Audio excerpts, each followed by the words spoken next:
कुल्लूर double bedroom scheme के इस्तेफादा कुंदगान की Prajavani programme में शिरकत। शहर हैदराबाद के मज़फ़ाती इलाके कुल्लूर में डबल बेडरूम हाउसिंग स्कीम के इस्तेफादा कुंदगान ने चीफ मिनिस्टर प्रजावानी प्रोग्राम में हिस्सा लेते हुए इंचार्ज डॉक्टर जी चिन्ना रेड्डी से मुलाकात की। इन्होंने शिकायत की कि BRS दौरे हुकूमत में डबल बेडरूम मकानात की नाक़िस तामीरी काम अंजाम दिए गए, जिसके नतीजे में बारिश का पानी मकानात में दाखिल हो रहा है। इन्होंने हुकूमत से फौरी मरम्मती काम अंजाम देने की अपील की।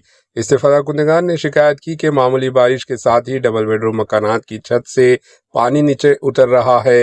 मकानात में पानी जमा होने से वहां पर रह रहे लोगों को परेशानी हो रही है। मुकामी अवाम ने कॉलोनी में बुनियादी सहूलियत की कमी, ट्रांसपोर्टेशन की अदम फरहमी और दीगर सहूलतों के बारे में शिकायत की। इनका कहना था कि नाक़िस तामीरी कामों के सबब मुश्किलात का सामना है।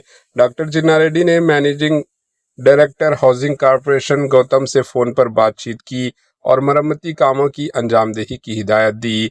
मैनेजिंग डायरेक्टर ने ये तयक़ुन दिया कि जल्द ही डबल बेडरूम मकानात में मरम्मती काम अंजाम दिए जाएंगे। इसी दौरान प्रजावानी प्रोग्राम में जुमला 288 दरख्वास्तें मौसल हुई, जिनमें महकमे पंचायत राज के 136, रेवेन्यू के 40 और बल्दी नज़्म व नस्क के 21 दरख्वास्तें शामिल है। डॉक्टर चिन्ना रेड्डी के अलावा नोडल अफसर के विद्यासागर ने अवामी मसाइल की सिमात की। Bureau report, AHN news.